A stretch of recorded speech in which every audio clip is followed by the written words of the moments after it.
할렐루야. 기독교 교육방송 주일 오후 예배입니다.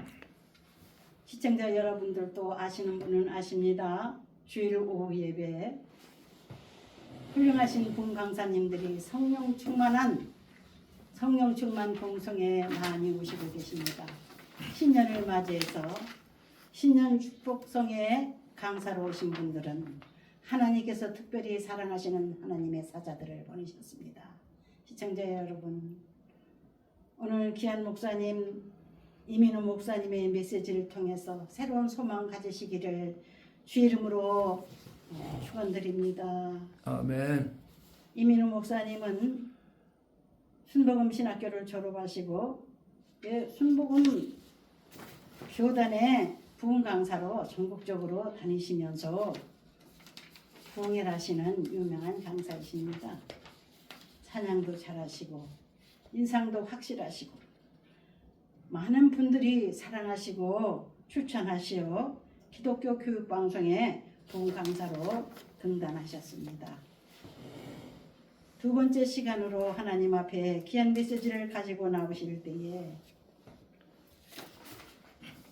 마태복음 26장 47절부터 56절까지의 메시지를 가지고 나오셨고, 은혜 받을 제목은 위기의 밤에 드러난 네 종류의 사람이란 제목으로 많은 은혜를 받으시기 바랍니다. 강사님 나오십니다. 할렐루야. 할렐루야. 감사합니다. 기도하겠습니다. 하나님 아버지, 부족한 종 하나님 말씀 들고 선포할 때에 듣는 자, 전하는 자 모두가 하나님 말씀 가운데 서게 하시고 말씀으로 살아내는 역사가 일어나게 인도하여 주옵소서. 예수 그리스도의 이름으로 기도드리옵나이다. 아멘. 오늘 본문 말씀은 마태복음 26장 47절 56절 본문 말씀을 제가 봉독해 올리고 이어서 바로 말씀으로 은혜 나누도록 하겠습니다. 말씀하실 때에 12 중에 하나인 유다가 왔는데 대제사장들과 백성의 장로들에게서 파송된 큰 무리가 칼과 몽치를 가지고 그와 함께 하였더라. 예수를 파는 자가 그들에게 군호를 짜 이르되 내가 입맞추는 자가 그이니 그를 잡으라 한지라. 곧 예수께 나와 안녕하시옵니까 라비어 하고 입을 맞추니 예수께서 이르시되 친구여 네가 무엇을 하려고 왔는지 행하라 하신대 이에 그들이 나와 예수께 손을 대어 잡는지라. 예수와 함께 있던 자 중에 하나가 손을 펴 칼을 빼어 대제사장의 종을 쳐 그 귀를 떨어뜨리니 이에 예수께서 이르시되 네 칼을 도로 칼집에 꽂으라. 칼을 가지는 자는 다 칼로 망하느니라.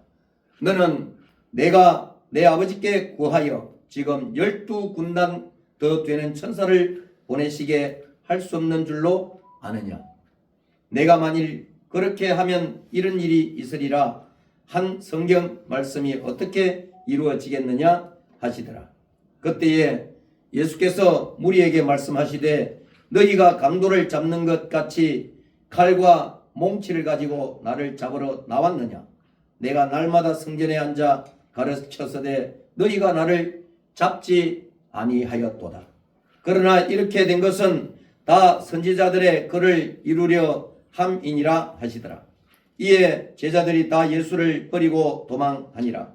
아멘. 아멘. 예화 하나를 들겠습니다. 한 어린이가 유명한 화가의 작업실에 들어가 화가가 그림을 그리는 과정을 쭉 지켜보고 있다가 화가가 갑자기 캔버스에 아주 어둡고 칙칙한 검정색 물감을 칠을 하기 시작했습니다. 이 아이가 캄캄한 칙칙한 물감을 칠을 하니까 소리를 치면서 아저씨 그렇게 예쁜 그림에 왜 검은 칠을 해서 망쳐요. 그러자 화가가 웃으며 말을 합니다. 얘야, 이 어두운 색에 칠해져야 나중에 칠할 밝은 색이 진짜 빛나게 된단다. 이렇게 서로 대화가 나왔습니다.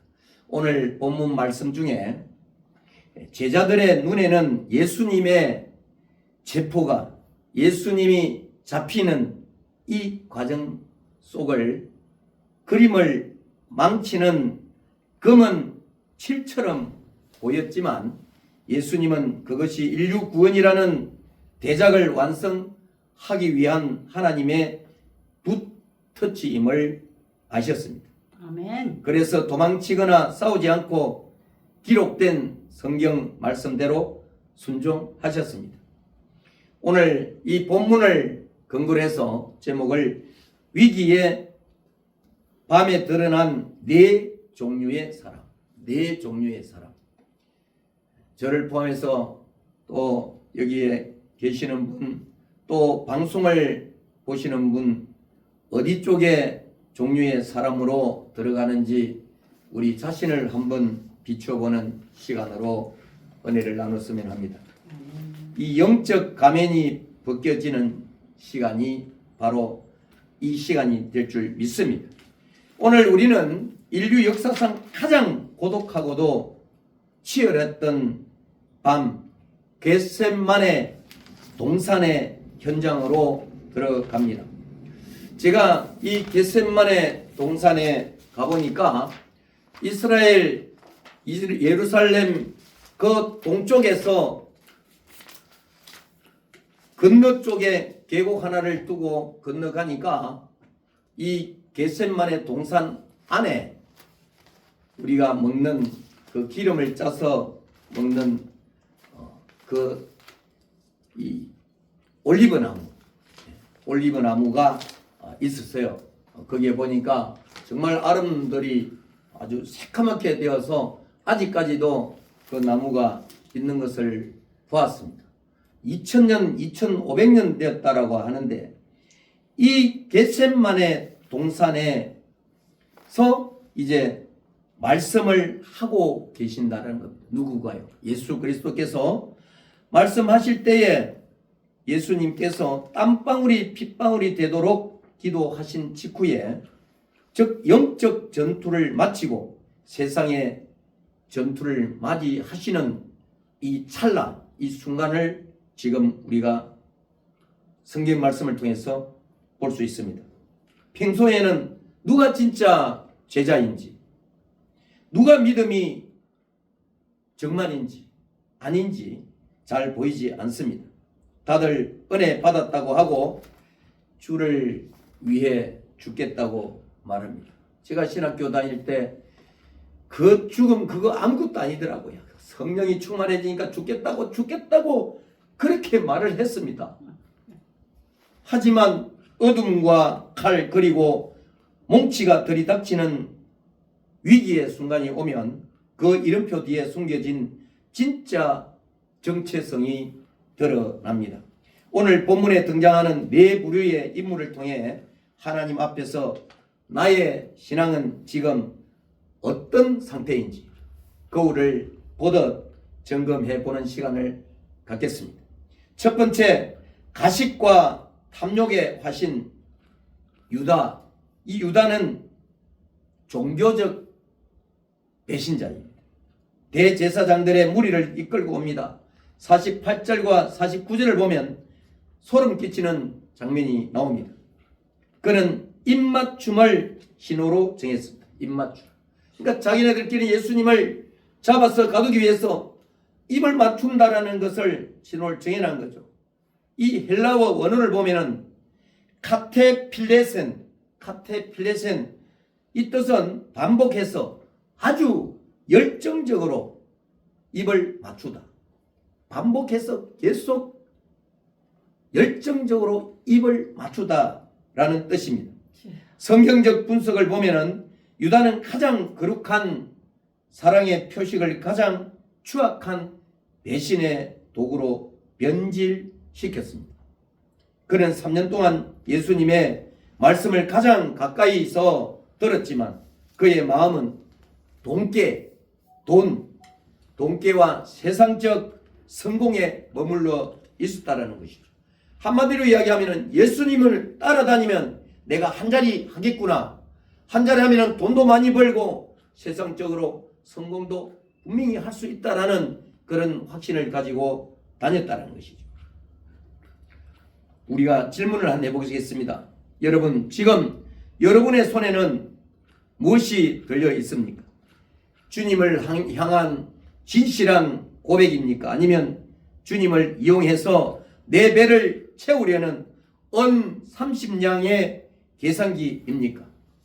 경건의 모양은 있으나 능력을 부인하는 유다의 가식이 우리 안에는 없는지 돌아봐야 합니다. 제가 설교를 준비하면서 이 대목에서 정말 많은 부끄러움과 해결을 하게 되었습니다. 두 번째는 무지한 열정과 자기 의의 베드로. 이 베드로는 육신적 열심당원이었습니다. 갑작스러운 습격에 한 제자가 칼을 빼 대제사장의 종 말고의 귀를 잘랐습니다. 누굽니까? 베드로입니다. 51절에 베드로는 주님을 지키려 했습니다. 용감해 보입니다. 그러나 예수님은 오히려 그를 꾸짖으십니다. 왜 그렇습니까? 예수님은 내 칼을 도로 칼집에 꽂으라고 명령하십니다. 베드로의 문제는 기도해야 할 때 자고 칼을 내려놓아야 할 때 휘둘렸다는 점입니다. 저도 기도해야 할 때 기도해야 되고 정말 내려놓아야 될 때 내려놓아야 되는데 예수님과 하나님을 믿는다면서 꼭 반대 청개구리처럼 그런 삶을 살지 못했다라는 것입니다. 이 베드로를 보면서 또 이 내용을 보면서 제가 또 회개를 했습니다. 질문을 합니다. 혹시 여러분의 손에 주님이 원치 않으시는 베드로의 칼이 들려 있지는 않습니까? 하나님의 일을 한다면서 내 성질대로 내 방법대로 주위 사람들에게 상처를 주고 있지는 않습니까? 하나님의 나라는 인간의 혈기가 아닌 오직 십자가의 순종으로 세워집니다. 세 번째는 비겁한 방관자와 도망자 제자들입니다. 제가 또 이 대목에서 많은 무리 군중 속에 내가 속해 있을 때는 이 방관자가 된다는 것이죠. 56절 하반절에는 비참한 기록이 나옵니다. 제자들이 다 예수를 버리고 도망하니라. 이 성경적으로 분석을 해보니 이들은 불과 몇 시간 전에 성찬식에서 주와 함께 죽을지언정 버리지 않겠나이다라고 맹세했던 자들입니다. 제가 그렇습니다. 신학교 다닐 때 또 성령이 충만할 때는 그렇습니다만은 어느 순간순간마다 하나님과 멀어지고 주님과 멀어지는 그런 상황을 제가 회개하게 되었습니다. 고난이 실제 상황이 되면 나 먼저 살리기 위해서, 내가 먼저 살기 위해서 하나님을 멀리하고 주님을 버립니다. 우리가 주님을 버린다 해서 하나님을 멀리한다 해서 눈으로 표도나지도 않습니다. 사람들 눈에 띄지도 않습니다. 영적으로 제가 얼마나 이 하나님을 믿고 주님을 예수 그리스도를 믿고 성령의 인도하심 받고 간다 하지만 형식적으로 관습적으로 관행적으로 살고 있구나라는 것을 제가 회개합니다. 질문을 합니다. 고난이 두려워 신앙의 자리를 이탈하고 있지는 않습니까? 여러분은 지금 주님과 함께 걷고 있습니까?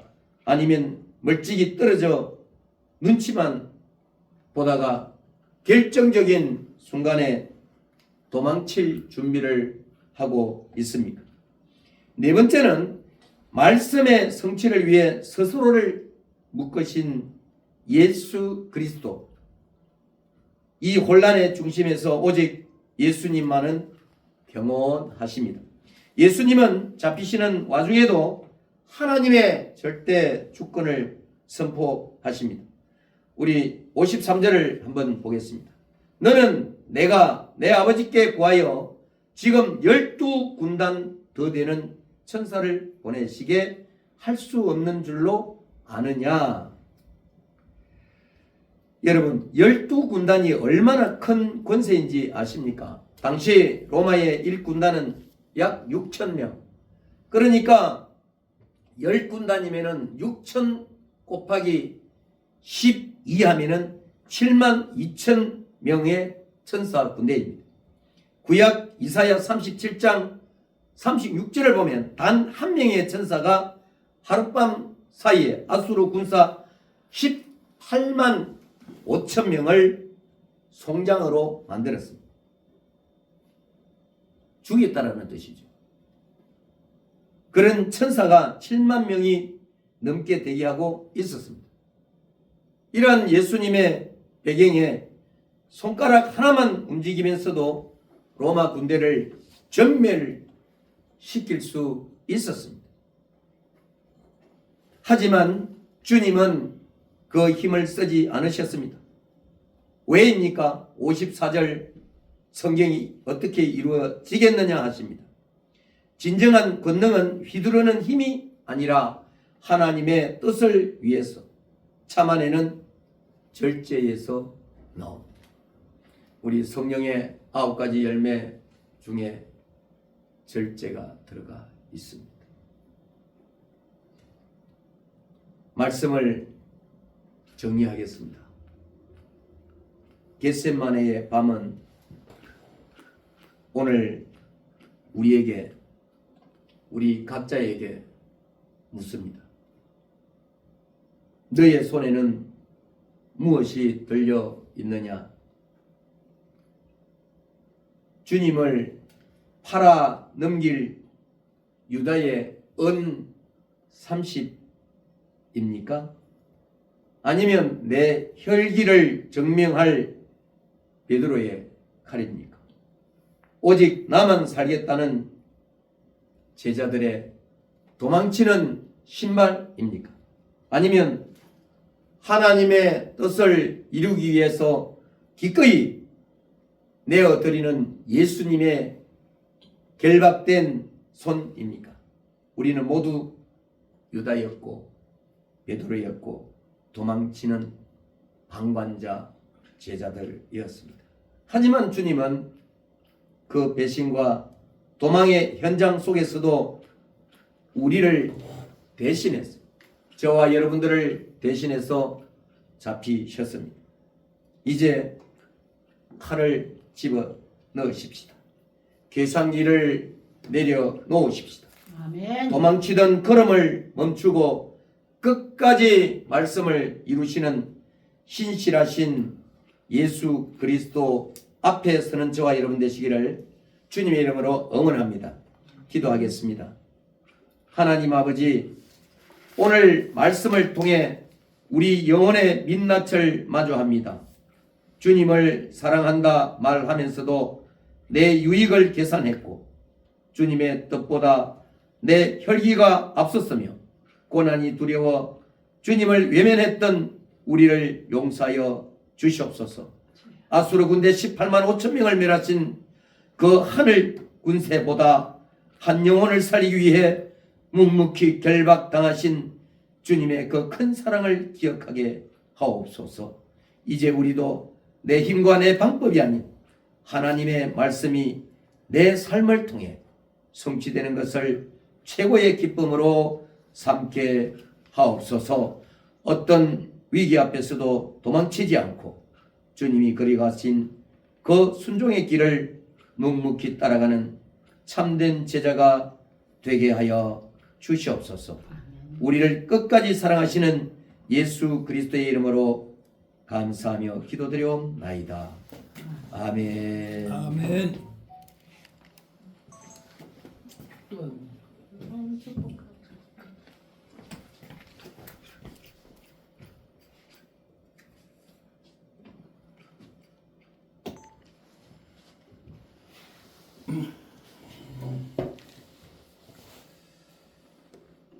이제는 우리를 위해 겟세마네에서 눈물로 기도하신 예수 그리스도의 은혜와 독생자를 아끼지 않으신 하나님의 사랑과 우리를 기도의 자리로 이끄시는 성령님의 교통하심이 이제는 나 뜻이 아닌 주의 뜻대로 살기로 다짐하는 모든 성도님들 위해 영원토록 함께 하시기를 축원하옵나이다. 아멘. 아멘.